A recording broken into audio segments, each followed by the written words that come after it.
ಇತ್ತೀಚೆಗೆ ನಮ್ಮ ಪ್ರಧಾನಿಯವರು ಒಂದು ಕರೆ ನೀಡ್ತಾರೆ, ಏನಂದ್ರೆ ವೆಡ್ ಇನ್ ಇಂಡಿಯಾ ಅಂತ. मैं तो चाहता हूं मेरे देश के नौजवानों को मेक इन इंडिया जैसे है ना वैसे ही एक मूवमेंट चलना चाहिए, वेड इन इंडिया. ನಮ್ಮ ಎಕಾನಮಿ ಬೂಸ್ಟ್ ಮಾಡಲು ಹಿಂದೆ ಕರೆ ನೀಡಿದ ಮೇಕ್ ಇನ್ ಇಂಡಿಯಾ ರೀತಿನೇ ಈ ವೆಡ್ ಇನ್ ಇಂಡಿಯಾ ಕೂಡ ನಮ್ಮ ಎಕಾನಮಿ ಮೇಲೆ ಪರಿಣಾಮ ಬೀರೋ ಕಾರ್ಯಕ್ರಮ. ಹೇಗೆ ಅಂತ ಹೇಳಿದ್ರೆ, confederation of all India traders ಪ್ರಕಾರ 38 ಲಕ್ಷ ಮದುವೆಗಳು ಒಟ್ಟು 4.74 ಲಕ್ಷ ಕೋಟಿ ಮನಿನ ಮಾರ್ಕೆಟ್ಗೆ ಇನ್ಫ್ಯೂಸ್ ಮಾಡಿದೆ.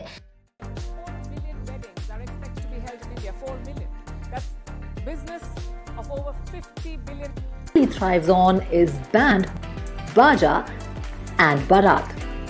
Did you know that India has 2023ರಲ್ಲಿ Delhi ಒಂದರಲ್ಲೇ 4 ಲಕ್ಷ ಮದುವೆ ನಡೆದು ಅದರಿಂದ 1.25 ಲಕ್ಷ ಕೋಟಿ ಬಿಸ್ನೆಸ್ ಆಗಿದೆ. 2020ಕ್ಕೆ ಕಂಪೇರ್ ಮಾಡಿಕೊಂಡ್ರೆ ಮದುವೆ ಇಂಡಸ್ಟ್ರಿ ಗ್ರೋತ್ ಆಗ್ತಾನೇ ಬಂದಿದೆ. ಇನ್ನು ಲಕ್ಷ್ಮಿ ಮಿತ್ತಲ್ ಅವರ ಮಗಳ ಮದುವೆ ಗಿನ್ನಿಸ್ ವರ್ಲ್ಡ್ ರೆಕಾರ್ಡ್ಗೆ ಮೋಸ್ಟ್ ಎಕ್ಸ್ಪೆನ್ಸಿವ್ ಮ್ಯಾರೇಜ್ ಅಂತ ಹೇಳಿ ಜಾಯಿನ್ ಆಗಿದೆ. 2ನೇ ಸ್ಥಾನದಲ್ಲಿ 2018ರಲ್ಲಿ ಆಗಿರೋ ಅಂಬಾನಿಯವರ ಮದುವೆ ಸೇರ್ಕೊಂಡಿದೆ.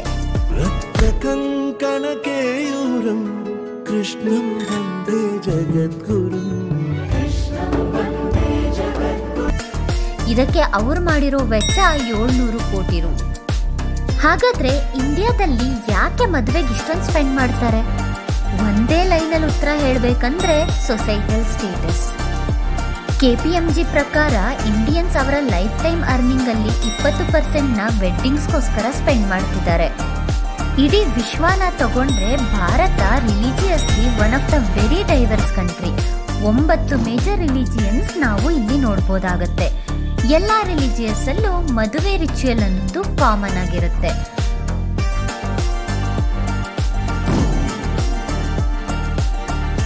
ಹಾಗಿದ್ರೆ ನಮ್ಮ ಭಾರತದಲ್ಲಿ ಮದುವೆಲಿರೋ ಇಂಟ್ರೆಸ್ಟಿಂಗ್ ಫ್ಯಾಕ್ಟ್ಸ್ ನ ಈ ವಿಡಿಯೋದಲ್ಲಿ ನೋಡ್ಕೊಂಡು ಬರೋಣ. ನಿಮ್ಗೆ ಗ್ರ್ಯಾಂಡ್ ವೆಡ್ಡಿಂಗ್ ಇಷ್ಟನಾ ಅಥವಾ ಸಿಂಪಲ್ ಆಗಿರೋ ವೆಡ್ಡಿಂಗ್ ಇಷ್ಟನಾ ಅಂತ ನಮ್ಮ ಕಮೆಂಟ್ ಸೆಕ್ಷನ್ ಅಲ್ಲಿ ಕಮೆಂಟ್ ಮಾಡಿ. ವೆಲ್ಕಮ್ ಟು ಅವರ್ ಚಾನಲ್ ಆದ್ವಾ. Again going out and crowds are gathering to celebrate weddings. And importantly, the cash registers are also ಇತಿಹಾಸ ಪುರಾಣಗಳ ಪ್ರಕಾರ ಮದುವೆ ಉದ್ದೇಶ ಏನು ಅಂದ್ರೆ ಧರ್ಮ, ಪ್ರಜಾ ಮತ್ತೆ ರತಿ. ಎಲ್ಲಾ ಧರ್ಮದಲ್ಲೂ ಮದುವೆಯ ಉಲ್ಲೇಖ ಇದೆ. ಇಸ್ಲಾಮಿಕ್ ಧರ್ಮದಲ್ಲಿ ಮದುವೆನ ಸುನ್ನಾ ಅಂತಾರೆ. ಅಂದ್ರೆ ಇದೊಂದು ಆಬ್ಲಿಗೇಷನ್ ತರ, ಎಲ್ಲಾ ಮುಸಲ್ಮಾನರು ವಿವಾಹ ಆಗ್ಲೇಬೇಕು. ಇನ್ನು ಕ್ರಿಶ್ಚಿಯಾನಿಟಿಲಿ ಮ್ಯಾರೇಜ್ ಕ್ರೂಷಿಯಲ್ ವಿಷಯ ಮತ್ತು ಪತಿ ಪತ್ನಿ ಕರ್ತವ್ಯ ಏನು ಅಂತ ಮದುವೆ ಟೈಮಲ್ಲಿ ಅವ್ರಿಗೆ ಹೇಳ್ತಾರೆ. ಇನ್ನು ಭಾರತದಲ್ಲಿ ವಿವಿಧ ರೀತಿಯ ಮದುವೆ ಪದ್ಧತಿ ಬಗ್ಗೆ ನೋಡೋದಾದ್ರೆ ಏಕಪತ್ನಿತ್ವ ಅಂದ್ರೆ ಒಬ್ಬ ಸಂಗಾತಿಯನ್ನ ವರಿಸೋದು ಮತ್ತು ಒಬ್ಬ ಸಂಗಾತಿಗಿಂತ ಹೆಚ್ಚು ಜನರನ್ನ ವರಿಸೋದಕ್ಕೆ ಬಹುಪತಿತ್ವ ಅಥವಾ ಬಹುಪತ್ನಿತ್ವ ಅಂತ ಹೇಳಿ ಕರೀತಾರೆ. ಇದಕ್ಕೆ ಉದಾಹರಣೆನ ನೋಡ್ಕೊಂಡ್ರೆ 6th ಸೆಂಚುರಿಲಿ ಇದ್ದಂತಹ ಬನಾರಸ್ನ ರಾಜ ತಂಬ 16,000 ಜನ ಸ್ತ್ರೀಯರನ್ನ ಮದುವೆ ಆಗಿದ್ರಂತೆ. ಬಹುಪತಿತ್ವನ ನೀಲ್ಗಿರೀಸ್ ಅಲ್ಲಿರೋ ತೋಡಾ ಟ್ರೈಬ್ಸ್, ಉತ್ತರಾಂಚಲಲ್ಲಿರೋ ಕಾಶಾ ಟ್ರೈಬ್ಸ್ ಈಗಲೂ ಕೂಡ ಫಾಲೋ ಮಾಡ್ತಿದ್ದಾರೆ. ಪಾಲಿಗ್ಯಾಮಿ ಸಿಸ್ಟಮ್ನ ಪ್ರೆಸೆಂಟ್ಲಿ ಇಂಡಿಯಾ ಅಲ್ಲಿ 1956ರಿಂದ ಇಲ್ಲಿಗಲ್ ಅಂತ ಕನ್ಸಿಡರ್ ಮಾಡಿದ್ದಾರೆ. ಆದ್ರೆ ಮುಸ್ಲಿಂ ಕಮ್ಯುನಿಟಿಲಿ 4 ಜನನ ವಿವಾಹ ಆಗ್ಬೋದು ಅಂತಾನೂ ಇದೆ. ಮತ್ತಿಲ್ಲೊಂದು ಕಂಡೀಷನ್ ಇದೆ, ಏನು ಅಂತ ಹೇಳಿದ್ರೆ ಅವರು ಎಲ್ಲ ಪತ್ನಿಯರನ್ನು ಕೂಡ ಈಕ್ವಲ್ ಆಗಿ ಟ್ರೀಟ್ ಮಾಡಬೇಕು ಅಂತ ಹೇಳಿ. According to institute for population science 1.9% Muslims, 1.3% Hindus ಈಗಲೂ ಕೂಡ ಪಾಲಿಗ್ಯಾಮಿ ಸಿಸ್ಟಮ್ನ ಫಾಲೋ ಮಾಡ್ತಿದ್ದಾರೆ. ಇನ್ನು ಅದರ್ ರಿಲಿಜಿಯಸ್ನ ನೋಡಿದ್ರೆ 1.6% ಜನ ಪಾಲಿಗ್ಯಾಮಿನ ಫಾಲೋ ಮಾಡ್ತಿದ್ದಾರೆ.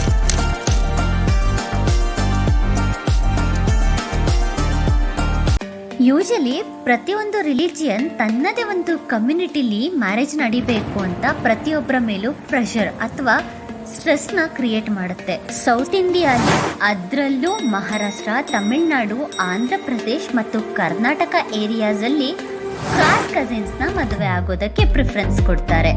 ನಾರ್ತ್ ಇಂಡಿಯಾಲಿ ಈ ಪದ್ಧತಿನ ಒಪ್ಪೋದಿಲ್ಲ. ಹಿಂದೂ ಮ್ಯಾರೇಜ್ ಆಕ್ಟ್ 1955 5 ಜನರೇಷನ್ ತಂದೆ ಫ್ಯಾಮಿಲಿ ಕಡೆ ಹಾಗೂ 3 ಜನರೇಷನ್ ತಾಯಿ ಫ್ಯಾಮಿಲಿ ಕಡೆ ಮದುವೆ ಆಗೋದನ್ನ ಅಲೋ ಮಾಡಲ್ಲ.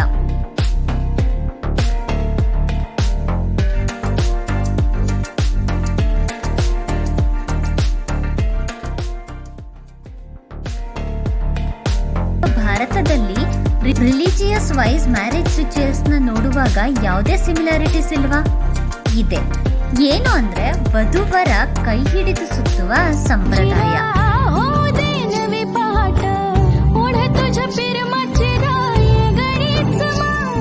ಇದು ಆಲ್ಮೋಸ್ಟ್ ಆಲ್ ರಿಲಿಜಿಯನ್ ಫಾಲೋ ಮಾಡ್ತಾರೆ, ಬಟ್ ಬೇರೆ ಬೇರೆ ರೀತಿಯಲ್ಲಿ.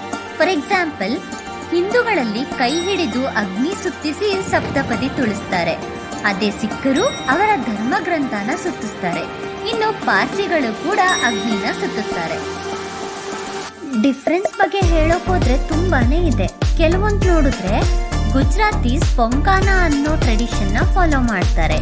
ಇಲ್ಲಿ ಅತ್ತೆ ಅಳಿಯ ಆಗೋರ್ ಮೂಗನ್ನ ಹೇಳ್ತು ತನ್ನ ಮಗಳ ಜೊತೆ ಹೇಗಿರ್ಬೇಕು ಅಂತ ಹೇಳ್ತಾರೆ. ಇನ್ನು ರಾಜಸ್ಥಾನಲ್ಲಿ ತೋರಣ್ ಬಂಧನ್ ಅನ್ನುವಂತಹ ಟ್ರೆಡಿಷನ್ ನ ಫಾಲೋ ಮಾಡ್ತಾರೆ.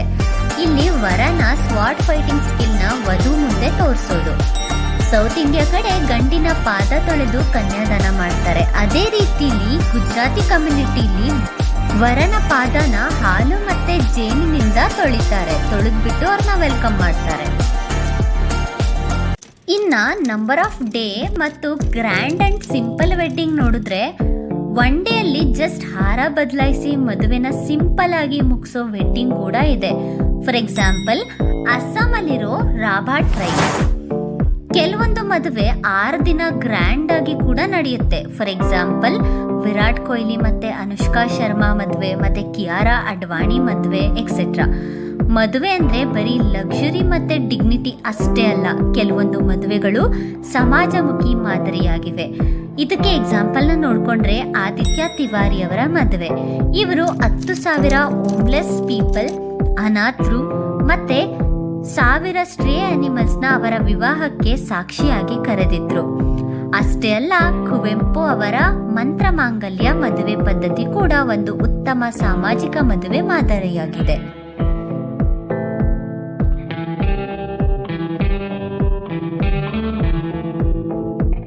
ಮದುವೆ ಇಂಡಸ್ಟ್ರಿ ಅಷ್ಟೇ ಗ್ರೋತ್ ನ ನೋಡ್ತಿಲ್ಲ. Even today match making platforms like shaadi.com, jeevansathi.com ಗಳು ಕೂಡ ಗ್ರೋತ್ ನ ಕಾಣುತ್ತಿವೆ.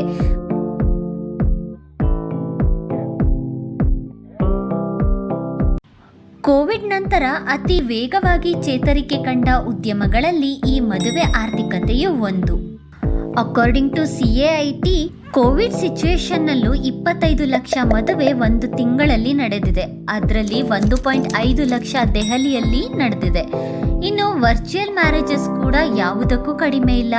ಮೈಕ್ರೋಸೈಟ್ನಂತಹ ವೆಬ್ಸೈಟ್ಗಳ ಮೂಲಕ ಅವರಿಗೆ ಎಷ್ಟು ಜನ ಬೇಕೋ ಅಷ್ಟು ಜನನ ಮ್ಯಾರೇಜ್ಗೆ ಇನ್ವೈಟ್ ಮಾಡಿ ಅದ್ದೂರಿ ವರ್ಚುವಲ್ ಮದುವೆಗಳನ್ನ ನಡೆಸ್ಕೊಡ್ತಾ ಇದೆ.